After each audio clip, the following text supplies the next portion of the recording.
Overnight, a wave of missiles hit a hospital, injuries were reported, and accusations flew, painting a really stark picture of escalating tensions in the Middle East. Okay, let's unpack this. Today we're taking a deep dive into a stack of urgent reports concerning the latest exchange of strikes between Iran and Israel. Our mission really is to distill the core events, the conflicting claims, and, the broader implications from the source material you've shared. This isn't about taking sides. It's about helping you understand what happened, what's being said, and why it matters in this critical and, very fast-moving situation.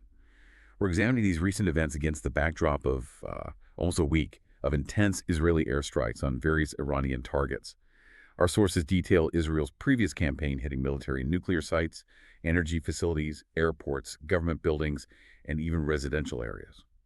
Iran has consistently characterized this relentless campaign as a war of aggression, stating unequivocally that it has a right to defend itself. This accusation of an ongoing war of aggression provides the crucial context for the Iranian response we're about to discuss, sort of setting the stage for this latest, deeply concerning escalation.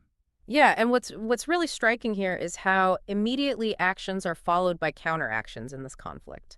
It creates this rapid and often unpredictable escalation cycle. This particular set of events, with its direct strikes and retaliatory responses, it acutely highlights the intensity and the deeply competing narratives at play. It makes it absolutely crucial for us to dissect each side's claims, examine the reported impact, and try to, discern the verifiable details amidst the fog of war. For you, the listener, this deep dive is specifically designed to help cut through that noise and maybe some of the misinformation, allowing you to grasp the fundamental points of contention and understand what this all could truly mean for the delicate regional dynamic. So let's zero in on the Iranian strikes that set off this latest intense round of headlines. What were the immediate reports on the ground, and where exactly do these missiles land? Well, the early reports painted a chaotic and frankly distressing picture. Our sources confirmed that Iranian missiles had indeed struck several civilian areas in Israel. The most prominent and immediately impactful hit was on Soroka Hospital, situated in the southern city of Beersheba. And this wasn't just a minor hit. Reports coming directly from Soroka Medical Center indicated extensive damage, which isn't just about, bricks and mortar. Videos circulating on social media reportedly showed large plumes of smoke, which is terrifying in itself. And coupled with smashed windows and people screaming as they walk through the corridor, it creates a vivid sense of immediate panic and disorder. The sheer visual and auditory chaos described, it paints a very clear and disturbing picture of the immediate aftermath. It signals this was far from a minor incident. That depiction of Soroka Hospital, the screaming, the extensive damage, it's incredibly stark. Can you elaborate a bit more on the human toll reported from these strikes? Absolutely.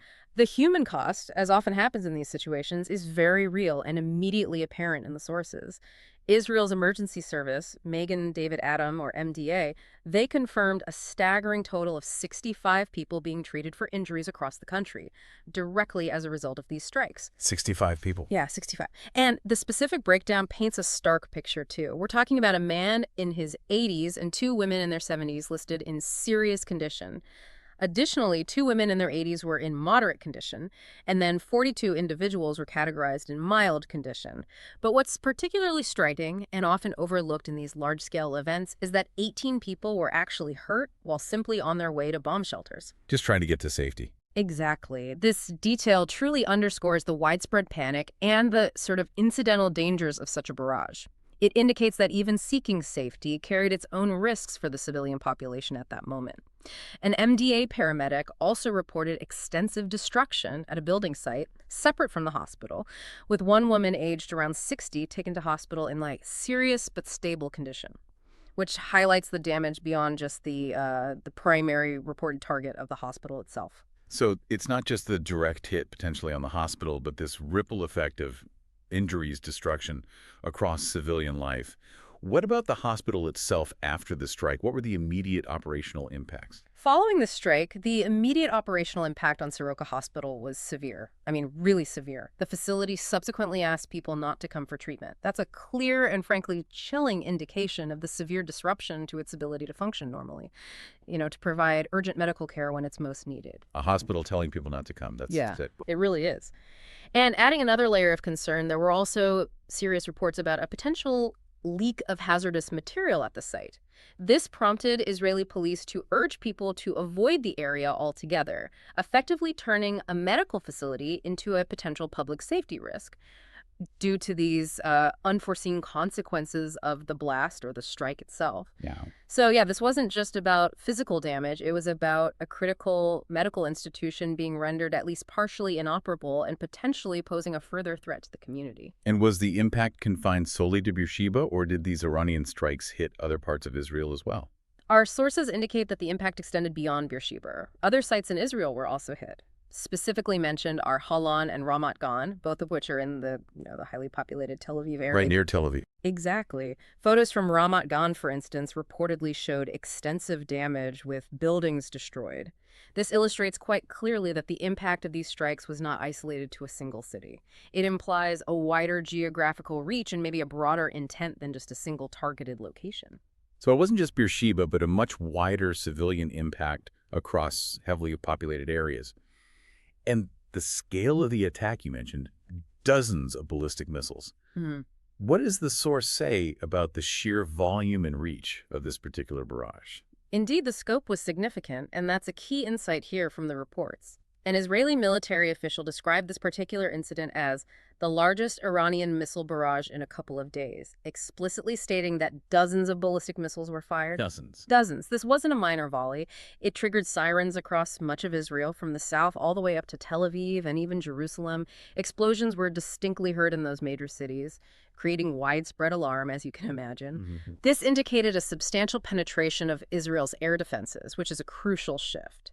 The reports specifically highlight significant damage after days of what had previously been described as very limited impact from earlier Iranian attacks. Right, so something changed here. Exactly. This isn't just about more missiles. It suggests a potential evolution in Iran's missile capabilities, or perhaps their tactics, marking a concerning new phase in the, let's say, the effectiveness of their barrages against Israeli air defenses. Okay, but then we get to what quickly became the central point of contention, and truly fascinating to analyze from the source material. Yeah.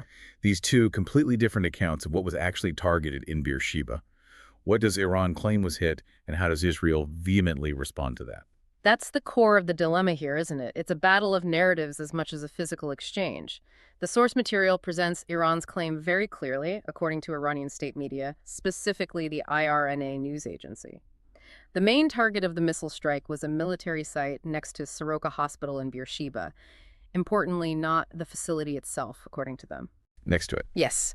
They claimed it was aimed at an Israel Defense Forces, or IDF, command and intelligence headquarters. That's IDF C4I, and an Army intelligence camp located within the Gavyam Technology Park. Okay, so C4I, for our listeners, maybe just quickly, what exactly does IDF C4I stand for, and why would that be such a significant military target for Iran? Right. Good question. IDF C4I stands for Command, Control, Communications, Computers, and Intelligence. In essence, it's the nerve center, the brain of their military operations. It's where strategic decisions get made, orders are relayed, intelligence is processed, and, real-time battle management happens. Is central hub. Precisely. Targeting such a facility, if successful, would aim to cripple Israel's ability to coordinate its forces, gather vital intelligence, and respond effectively. It's a high-value military asset. And that's absolutely central to Iran's argument that the hospital damage was collateral, unfortunate, but not the primary target. Their report was quite explicit, stating, quote, "The hospital was only exposed to the blast wave and did not suffer serious damage, but military infrastructure was a precise and direct target," end quote. And does the location support that claim at all? The tech park. Well, the Gavyam Negev Advanced Technologies Park's website, as noted in the source material, it does confirm its adjacency to the Ben Gurion University campus and indeed the IDF C4I branch campus. And moreover, Israeli media has also reportedly documented an IDF campus being constructed there. So that adds another layer of, let's say, complexity or potential corroboration to Iran's disputed claim. Okay, but then on the flip side, Right. Conversely, Israeli officials have strongly asserted that the hospital itself was deliberately targeted. They reject any notion of collateral damage entirely. Deputy Foreign Affairs Minister Sharon Haskell called it deliberate and criminal. She posted on X that the site was unequivocally not a military base, but clearly a hospital. And crucially, she emphasized it's the main medical center for Israel's entire Negev region. She vehemently urged the world to speak out against what she characterized as a deliberate attack on a medical facility. And this wasn't just coming from one official, was it? I mean, this sentiment was echoed right at the top of the Israeli government. Precisely. It went all the way up. Israeli President Isaac Herzog, speaking about the hospital, used very evocative, very powerful language to emphasize the civilian nature of the alleged target. He stated, "A baby in intensive care, a mother by their bedside, a doctor rushing between beds, an elderly resident in a nursing home. These," he said, "were some of the targets of Iran's missile attacks on Israeli civilians this morning." Powerful imagery. Very. He went on to add that, "In moments like these, we are reminded of what's truly at stake and the values we are defending." Prime Minister Benjamin Netanyahu similarly posted on X, saying, "This morning, Iran's terrorist tyrants launched missiles at Soroka Hospital in Beersheba and at a civilian population in the center of the country." And he added, "We will exact the full price from the tyrants in Tehran." So, very strong language, framing it as terrorism. Absolutely. These statements underscore a very clear and unified Israeli narrative. These were not accidental impacts, not collateral damage, but deliberate targeting of civilian infrastructure, particularly a hospital. So while Iran presents this military justification, Israel frames it as a heinous act against civilians, which is central to their respective diplomatic and, well, propaganda efforts, isn't it? The human toll, as you noted earlier, is the undeniable reality behind all these strategic calculations and narratives. While leaders debate intent and military objectives, what does our source material tell us about the immediate, sort of visceral impact on everyday people in Israel? Exactly. That's where the strategic discussion meets, well, the stark reality on the ground. The sheer numbers we mentioned, 65 people injured, including the elderly and those just trying to get to shelter, they paint a clear and distressing picture. But it really goes beyond just numbers, doesn't it? The reports describe panic so pervasive that those 18 people were injured simply trying to reach a bomb shelter. Yeah. This isn't merely collateral damage in a dry military sense. It highlights how these large-scale barrages don't just hit physical structures. They fundamentally shatter the fabric of daily life. They create widespread fear and chaos across populated areas, forcing emergency services and medical facilities into immediate crisis mode, stretching them thin. Right. And the vivid imagery used by President Herzog about babies in intensive care or doctors rushing between beds, even if you view it as rhetoric designed to emphasize the civilian nature of the location, it still underlines the profound and immediate impact such events have on a population's sense of safety and just their daily functioning. It's terrifying for ordinary people. Absolutely. Yeah. Now, as we've seen throughout this conflict, almost like clockwork, an action from one side prompts a reaction from the other. Israel's military didn't wait long to respond to these Iranian strikes. So what were Israel's targets in Iran, according to our sources, and what was their strategic rationale? Well, the Israeli military quickly announced that its air force had attacked significant Iranian nuclear facilities. This was a major part of their response. One major target was specifically identified as the, quote, inactive Arak heavy water reactor. The IDF stated that this reactor is, and I'm quoting again, designed to produce high-yield plutonium, which is a material used to make nuclear weapons. Plutonium, right. The other path to a bomb, not just uranium. Exactly. The strike, according to the IDF, specifically targeted the component intended for plutonium production. The stated goal was to prevent the reactor from being restored and used for nuclear weapons development. Okay, so targeting the plutonium production capability. You mentioned the reactor itself is inactive, but they're targeting the component to prevent restoration. Can you clarify what a heavy water reactor is and why hitting this specific component is so significant? Yeah, absolutely. It's a good point to clarify. So basically, there are two main ways, two paths to getting the fissile material for a nuclear weapon. One is highly enriched uranium, which is usually produced using centrifuges, and we'll touch on Natans, which uses those in a moment. The other pathway, and this is where Arak comes in, is plutonium. Plutonium isn't found naturally in significant amounts. It's created inside certain types of nuclear reactors. Heavy water reactors, like Arak, use heavy water with a different hydrogen isotope as a moderator for the nuclear reaction. This specific design is particularly efficient at producing weapons-grade plutonium as a byproduct from natural or low-enriched uranium fuel. So it's specifically good at making bomb fuel. It can be, yes, that's the concern. So when the IDF says they targeted the component intended for plutonium production, they're likely hitting critical elements. That could be the reactor core itself, maybe its control systems, or perhaps the specific facilities designed for reprocessing the spent fuel to chemically separate out that plutonium. Got it. It's a direct strike aimed at shutting down one of Iran's potential bomb-making routes, distinct from their uranium enrichment efforts at other sites. It shows a pretty comprehensive strategy, trying to hit multiple potential pathways. And Israel warned people beforehand. Interestingly, yes. Prior to this strike, the IDF had issued warnings urging residents in Arak and nearby Kondab to evacuate, presumably for their safety. And Iranian officials on their side reported that the facility was indeed evacuated beforehand and claimed that there was no risk of radiation as a result of the strike, which suggests maybe some level of pre-strike awareness or at least preparation on the Iranian side. Okay. And what about Natanz? That was hit too. Yes, Natanz was another critical target in Israel's retaliatory strikes. Israel asserts that this site is used to develop nuclear weapons. They claim it houses unique components and equipment used to develop nuclear weapons, and projects are being developed there that enable the acceleration of the nuclear weapons program. And wasn't Natanz hit recently before this as well? It was. That's an important point. It suggests a pattern, not just a one-off retaliation. Earlier in the week, the head of the global nuclear watchdog, the IAEA, had stated that centrifuges at Natanz were likely to have been severely damaged, if not destroyed altogether, after Israeli strikes just a few days prior. So, hitting them again. Hitting them again. This reinforces the idea that Israel is systematically targeting key components of Iran's nuclear infrastructure, really aiming to significantly set back their program. Now, beyond those specific nuclear facilities, Arak and Natanz, our sources also mention a much broader Israeli assault. It mentioned 40 fighter jets targeting dozens of military sites. What was the strategic thinking behind hitting things like factories making raw materials or air defense systems? How do those targets fit into Israel's bigger picture against Iran? Right. This comprehensive targeting, the sheer breadth of it, reveals that Israel's strategy isn't just about aggressing an immediate perceived threat, like the missile barrage. It's clearly about degrading Iran's long-term military capabilities and its ability to project power across the region. It's a much wider objective. Hitting the supply chain. Exactly.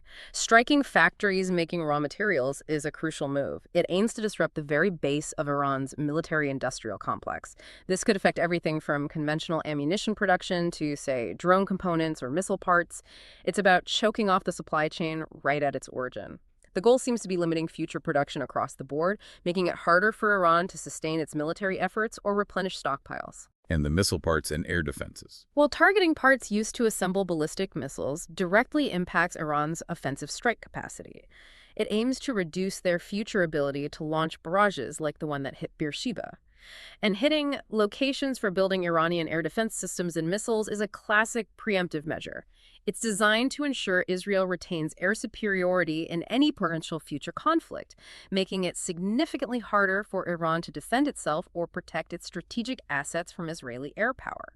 So it's about degrading their current and future capabilities. Precisely. This broader assault points to a doctrine of, deep strike and comprehensive degradation, not just tit-for-tat reactive strikes. It signals a much wider strategic goal. And how did Israel justify these significant strikes, particularly on the nuclear sites? Israel justified its attacks by stating that Iran was reaching the, quote, point of no return in its nuclear program and was close to developing a nuclear weapon, which is obviously a very serious and urgent accusation. It implies an imminent threat. But the source mentions something important there. It does. It's important to note that the source specifically mentions that Israel has provided no evidence of that claim of being close to a weapon. Right. Israel also alleged that Iran had recently taken steps to weaponize its enriched uranium stockpile, which, as the source clarifies, can be used either for peaceful power plants or indeed for nuclear bombs if enriched to very high levels. This specific accusation of active weaponization represents a significant escalation in Israel's public framing of Iran's nuclear ambitions. That claim Iran reaching the point of no return, close to developing a nuclear weapon, that's a massive accusation. Yet, as you said, the source clearly states Israel has provided no evidence of that. How significant is this lack of public evidence in the broader geopolitical context, especially when we're trying to understand the justification for Israel's strikes? It's hugely significant. That's a crucial distinction, and the source highlights it for a very good reason. While Israel consistently makes these very strong allegations about imminent weaponization, the absence of publicly provided, verifiable evidence means the international community often remains skeptical, or at least cautious. Even the U.S., as the source notes separately, seems to hold a more measured stance based on its own intelligence. What was the U.S. assessment mentioned? The source states that the recent assessment of U.S. officials was that Iran had not made a decision to weaponize its nuclear program, although it adds the caveat that it's not clear whether Iran had plans to do so in the future, so capability versus intent. Right.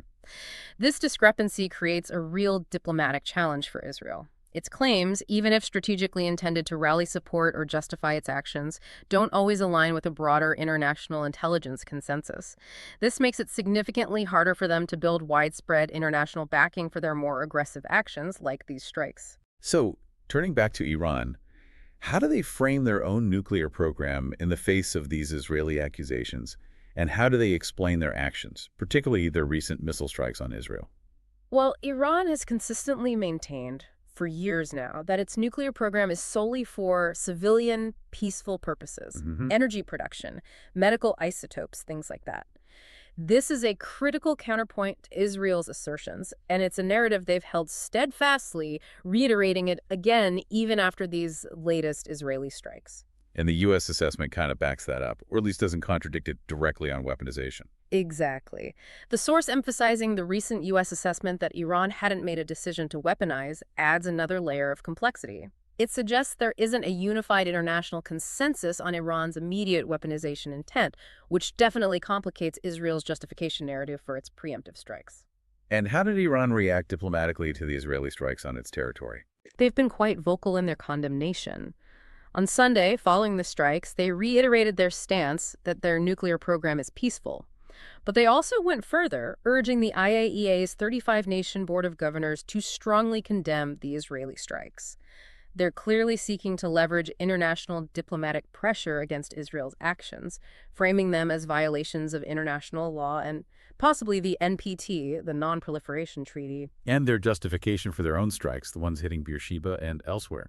From Iran's perspective, as laid out in the source material, they frame their missile strikes on Israel as a legitimate act of self-defense. That's key. They describe the ongoing Israeli campaign, the strikes over the previous week, as a war of aggression.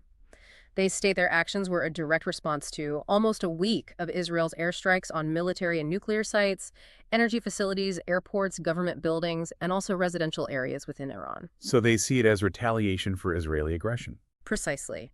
This narrative is crucial for Iran, both domestically and internationally. It positions their strikes not as unprovoked aggression, but as a necessary and justified response to what they perceive as continuous attacks on their sovereignty and critical infrastructure. They are attempting to define the entire conflict dynamics as them being in a defensive posture against an ongoing Israeli aggression. Okay, so we have this intense back and forth between Iran and Israel, each with their own justifications, their own grievances, their own narratives. But, as often happens in this region, the U.S. looms large in the background. What's their current role in this dynamic, according to the sources, and what are the immediate implications of their involvement, or perhaps lack thereof? Yeah, the U.S. role is critical here. The source highlights that these attacks come at a really critical time for U.S. policy, specifically because President Trump had reportedly approved plans to attack Iran, but, and this is a crucial but, he has not made a final decision on whether to strike the country. So, plans approved, but no green light yet. Exactly. Trump himself was directly quoted saying, "I may do it, I may not do it," when asked about potential U.S. involvement. This creates a state of significant uncertainty, obviously, but also a very real possibility of direct U.S. military engagement, which fundamentally alters the strategic calculus for everyone involved, especially Iran and Israel. And how does that uncertainty play out? Does it give leverage to anyone? It certainly seems to create a dynamic for leverage, particularly for Israel. The source explicitly states that the strikes by Iran on Israel will probably be used by Israeli officials and those in favor of military action to put pressure on Trump to act. Using the Iranian strikes as justification for U.S. action. Precisely. The idea here is that these recent events, particularly the damage in Beersheba, provide a compelling case for Washington to escalate its own posture, to perhaps join the ongoing military actions, maybe through direct military support to Israel, or potentially even independent U.S. strikes against Iranian targets. It's a moment where Israel can push harder for greater alignment and direct involvement from its powerful ally by demonstrating the perceived urgency and severity of the Iranian threat. And how is Iran responding to this very real possibility of direct U.S. intervention? And what are the wider concerns for regional stability if the U.S. does get more deeply involved? Well, connecting this to the bigger picture, Iran's supreme leader, Ali Khamenei, has already publicly rejected Trump's calls to surrender, which signals a very firm, unyielding, and defiant stance from Tehran's leadership. They don't appear willing to back down easily under pressure. And threats against the U.S. Yes. Furthermore, Iran has explicitly threatened to strike American military interests in the Middle East in response to any direct U.S. intervention. This raises the stakes considerably, creating a direct threat to U.S. personnel and assets deployed throughout the region. Wow. The potential for escalation here is truly significant, extending far beyond just the immediate Iran-Israel conflict dynamic. And there's an added critical risk mentioned that its proxies in Iraq and Yemen could attack too, leading to even more violence across the entire region. So not just state on state, but potentially involving militias across multiple countries. Exactly. This isn't just about direct military engagement between states anymore. It's about a potential wider regional conflagration involving non-state actors as well, which makes the situation even more volatile and unpredictable, potentially drawing in other regional and even global powers. It's a very dangerous possibility. Given all this, the cycle of action and reaction, the conflicting claims, the potential for U.S. involvement, the threat of regional proxies, what does our deep dive reveal about any attempts to actually calm the situation down, to find a path towards de-escalation? Yeah, that's the crucial question, isn't it? Is there an off-ramp? Unfortunately, the source material indicates a deeply challenging environment for de-escalation right now. The assessment is quite stark. Efforts to de-escalate the conflict have so far been unsuccessful. Flat out unsuccessful. No progress. No apparent progress. And this lack of progress is further complicated by Israel's stated stance. As the source notes, they have indicated this campaign against Iran will continue, suggesting a firm commitment to their current course of action, regardless of external diplomatic pressure or calls for restraint. So Israel seems set on continuing its strikes. That's the indication. This suggests a very, very challenging path forward for any immediate cessation of hostilities. Both sides appear deeply committed to their current courses of action and the respective justifications for their strikes. The unfortunate reality, based on these reports, is that the current trajectory seems to point towards continued rather than reduced conflict. There's no clear off-ramp immediately visible in the sources we've looked at. What a complex and frankly worrying situation. We've taken a deep dive into the specific actions, the reported damage, the very conflicting claims, and these broader geopolitical pressures at play. Yeah, we've seen a clear and concerning escalation. It's marked by significant reported damage, particularly, as we discussed, to civilian infrastructure like the hospital in Israel. And on the other side, strategic strikes on Iranian nuclear sites like Arak and Natanz. The narratives from both sides offer starkly different interpretations of intent and justification. Different realities almost. Almost. Iran claims to target military sites near civilian areas, framing it as self-defense against Israeli aggression.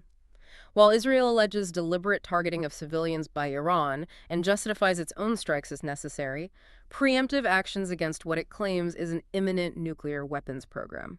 And the potential for U.S. involvement, as we just discussed, casts this long shadow over the future of this conflict, with explicit threats of broader regional retaliation from Iran and its proxies, if that happens. For you, the listener, trying to make sense of this, understanding these nuances is so crucial, especially when you're filtering through the daily news cycle. It's about recognizing the intricate web of actions, reactions, the justifications, the propaganda, and importantly, the profound human impact behind the headlines. Moving beyond the sensational to grasp the strategic realities, however grim they might seem. Ultimately, this deep dive really shows us how deeply intertwined all these issues are. The immediate strikes, the nuclear question, regional rivalries, U.S. policy. What stands out to you from this exchange we've unpacked? Maybe it's that clear shift in the effectiveness of Iran's missile barrages, achieving significant damage after what was previously described as very limited impact that could really alter future regional military dynamics, couldn't it? Yeah, that effectiveness point is key. Or perhaps it's the specific choice of targets, these highly symbolic and strategic nuclear sites on one hand and a major hospital on the other. And the intense conflicting claims surrounding them really highlight the information warfare happening alongside the physical conflict. This ongoing dynamic demands really careful observation from all of us, particularly given those explicit threats of broader regional violence if the situation escalates further. So, thinking about all this, what does it all mean going forward? Here's something to consider. In an environment where the targeting of civilian infrastructure, like a hospital, is so heavily disputed, and where strategic nuclear facilities are being explicitly targeted. What are the lasting implications for the rules of engagement, the unwritten rules perhaps, in modern conflict? And how might these specific actions, the strike on Soroka, the hits on Arak and Natanz, even with their conflicting accounts, how might they reshape international norms and the pathways available? Pathways towards either future stability, however fragile, or potentially towards much further escalation in this already volatile region.